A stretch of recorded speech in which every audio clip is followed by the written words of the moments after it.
Okay, so you've been working on your page at home and you feel like you are done.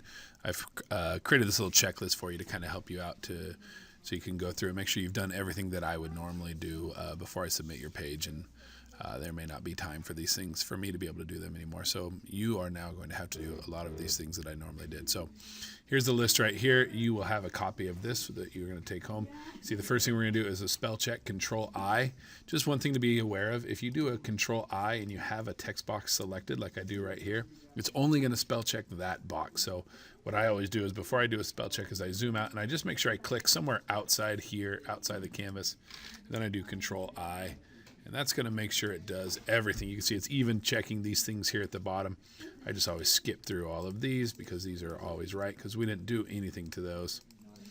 It's going to check your folios, and then it's going to start, usually it's going to start seeing names like Landon. We know, hey, that's obviously, we're not going to change that to land on or anything like that. So if you see a name, you can either hit ignore all if you want to ignore all Landons, or you can just hit skip. Takedown is, it's saying, is this one word or two words?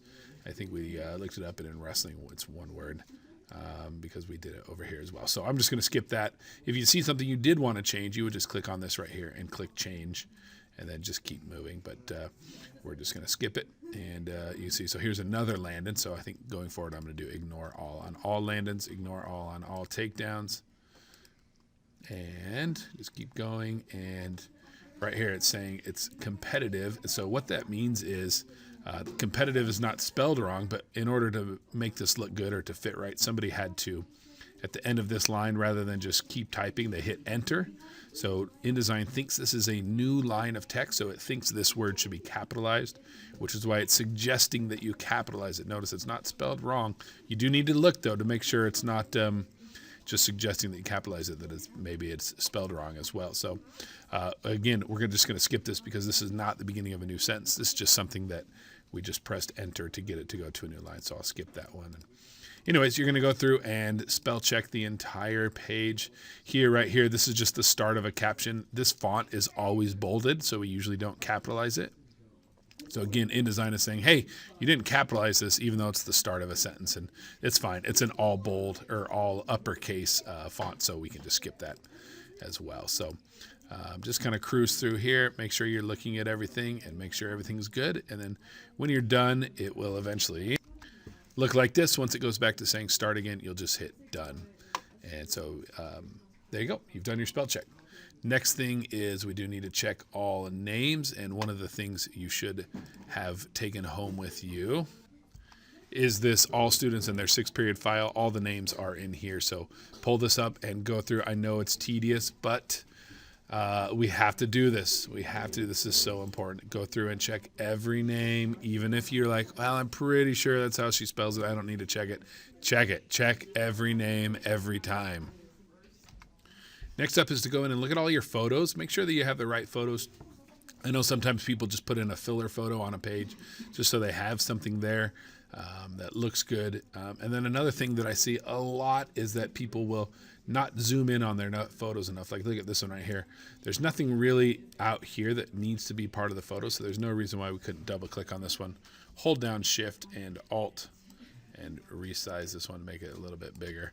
And you can see that to me looks much nicer than what we had before because it's all about what's going on right here. Didn't really need any of that other stuff. So go through, check all your photos. I can almost guarantee you'll have a lot of photos that you could zoom in on because I fix that all the time for you guys.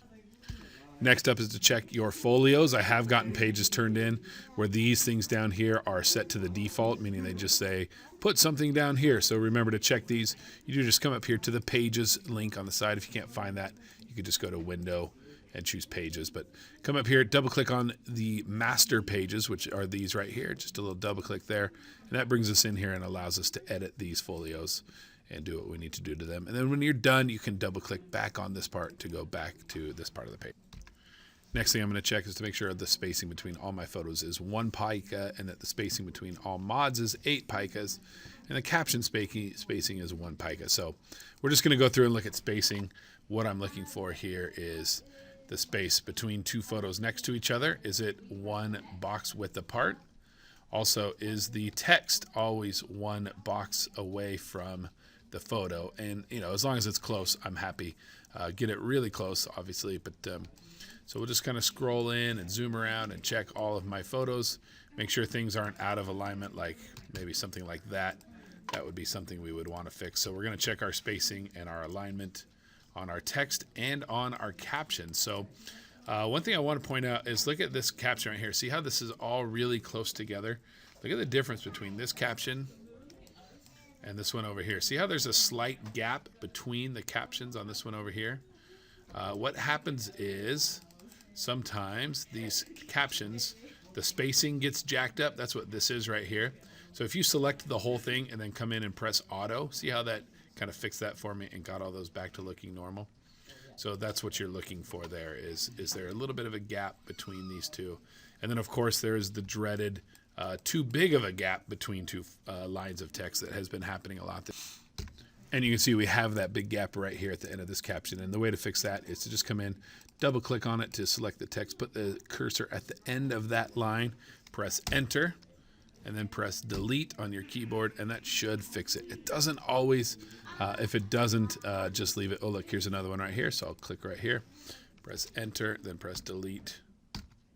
You can see that fix that for me. So if it doesn't fix it, let me know, and when you send it to me, I will fix it for you. Next thing to check, and I've seen this quite a bit, is that the captions are labeled correctly, meaning every once in a while you'll see somebody put like far left, but then they'll be referring to this photo, and then they'll put top right, and they'll be referring to this photo, and the photos just got moved around or the captions got moved around. So just go through and make sure that if it says bottom right and it's talking to Jose Piedra, that it is Jose Piedra right there. Of course, please check your page numbers. Make sure you've been working on the right page. You need to check to make sure the page numbers are correct here and here. These two numbers should be the same. Every once in a while, I've had people turn in pages that the numbers are correct here, but for whatever reason, they've designed their whole page on the wrong page number. So it says 64 winter here, but here it says like 2 and 3 or something like that. If you find yourself in that situation, again, let me know, and we'll work together to get it fixed. That's a little bit more complicated than showing you just here in this video. And then the last thing to check is to make sure you're on the yearbook. Do the yearbook pre-flight check. So that's this down here at the bottom. Make sure this right here says yearbook embedded. Almost every page now should have this. It took us a while to figure out how to get that to be there. And you can see I have one error here, so I need to double click on this, figure out what my error is. It says it's some text, and it says it's overset text, meaning the box holding the text is too small. So I'm just going to double click on this, and you can see that something happened here, and now this box is not big enough for the text that's in it. So I'll just grab my move tool and make it bigger. Another very common thing you'll see, this one right here where it says images and objects, and if you expand that out, it'll say non-proportional scaling, and that's this photo right here. I know because if I double click on it, it selects it. So what I'm going to do is double click on this to select the photo, and then I'm going to come up here in the top, and look, these two numbers are supposed to be exactly the same. They can't be different. So I'm just going to click the up arrow one time, and you can see that reset both of them to 35. And that's an easy way to fix that. And you can see I now have no error. All right, last thing I want you to do is package up your page and send it to me. So you probably did this before you left school for the big Corona break, but I want you to do it again just in case. So what we're going to do here is going to go ahead and go to File, Package, and go ahead and just click on Package, and it wants me to save it, so I'll save it. And you can see I already packaged, well, it wasn't this page, but let's pretend it was. I already packaged this page once. Go ahead and just do this in a different folder. You do not need to do this in your Creative Cloud Files folder. You might need to. I'm not 100% sure how you're going to share this folder with me. I'm still working on figuring that out, but I will definitely let you guys know. But for now, go ahead and just package this up somewhere. For now, I guess I'm just going to put it in my Creative Cloud Files because that's a good safe spot for it, because then it's backed up in the cloud. And I'll put it right there, and I'll hit package and let it do its thing. And when the time comes that you would share this with me, I will have another video for that shows you exactly how to do it. And that's it.